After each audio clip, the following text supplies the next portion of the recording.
Hello again, Dean here from Waz Automotive in beautiful sunny Portage La Prairie, Manitoba. Today we're talking about proper diagnosis today, especially with the parts that we have today.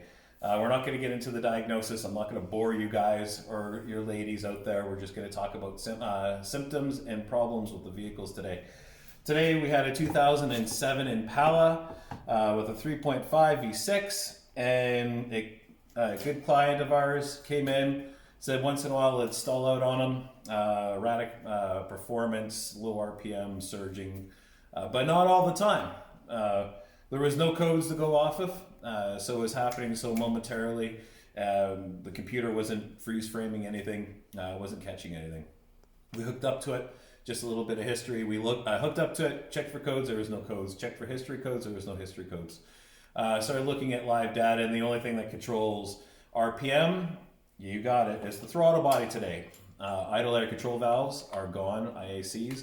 They're gone to TACs, TACs, or throttle actuation control valves, which is computer driven today by pulse width. We're not going to get into pulse width, it's a different topic on itself. We're neither are we going to get into potentiometers either, but that's where it was failing. Inside here, the TPS1 was failing. There was a bunch of dropouts, and it would be fine. There would be some dropouts, and then it's fine.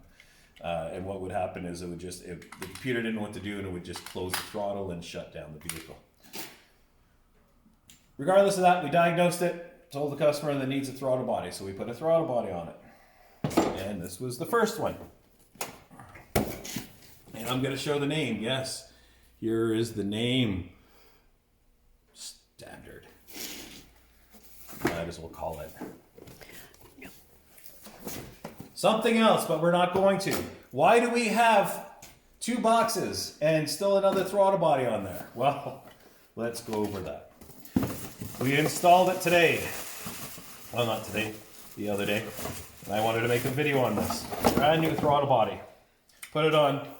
Everything was working great. RPMs dropped down. I was going to go on a road test. RPMs just kicked right up to 2,000, 2,200 RPMs and stayed there. There is no reset on the throttle body. You can reset field trims and stuff like that. You can do some resets, but it wasn't a problem with the reset. I troubleshot this one again, and what do you know, lo and behold, the TPS was fine. TPS1 and TPS2 was perfectly fine. The throttle position sensors were good. Throttle position sensor 1 was at 0.98, and the position 2 was at 4.2, 4.3. I'm not going to get into that area rate today, around 4 volts, but we're not going to say what that means. But quickly, that means that the throttle position should be exactly at 10% or 3% at idle, as long as there's no air conditioning, no loads on the system, no headlights. If there's no load on the engine, so the engine doesn't have to have increase of RPMs. The desired idle was saying 680. And it was at 2,000 RPMs. I bidirectionally tried to control the throttle body. Nothing was happening. I was watching the motor, and when I was changing the motor speed, unfortunately, the speed of the motor, that's okay, I'll just speak a little bit louder. Just the overhead turned on, so I'll speak a little bit louder. The motor was trying to be commanded closed, but unfortunately this thing just kept opening up, and pretty much what was happening is the motor itself wasn't able to keep the throttle plate closed. So what would happen, it would open up, see that's closed, it would open up to the point that it would be sitting at 2,500 RPMs. Didn't do anything. So the service manager got another throttle body, but thought maybe we should get 2. So they got another one. Same one, as you can see. Put this one on. You guessed it, same problem. Checked it out, troubleshot it again. Doesn't take long. Channel 1, channel 2, check a TPS. TPS is at the right throttle at idle, or it's supposed to be. The motor is not getting any pulse width from that it's not supposed to be. The pulse width was actually right for it, the position for it to be on. The pulse width is like turning a light switch on and off really fast to the point that you don't even see it flickering anymore. That's how fast the computer's controlling the motor. And unfortunately, yet again, It wasn't 2200 RPMs, it was 2100 RPMs. So we luckily had another part that we ordered at the same time, and it was not, as you can tell, standard. Might as well call it another company, but we're not going to throw that company under the bus right now. This company here, yes, GM. Took that throttle body, we went over, we hooked it up, and you guessed it, that throttle body, we installed it.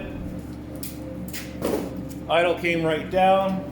Is running exactly where it's supposed to be at 680 to 700 RPMs at idle. Desired idle was 680, and you guessed it, the RPMs were between 680, 645, 700, 710. It was always fluctuating around 680 RPMs, right where the computer that lives inside here is commanding this throttle body to work. Diagnosis is very important today. Don't skip over that. Don't skip over what we're just trying to show you of what the problem was. Look, two separate issues. We finally got the second one. Who would be working at a place the first time you throw a throttle body on there, you're still having problems, your service manager, your service writer, your customer is going to be saying to you, hey, listen, you botched that call. If you didn't diagnose it, you would be starting to think, did I botch that call? Oh. But if you troubleshot it, and you're doing your troubleshooting, and following the procedures that we were trying to train before, you'll get it every single time. But if your service manager and your customer's standing there going like, hey man, this thing's running worse than it was running before, you throw another one on there not knowing, it's still running like that, what are you gonna do next?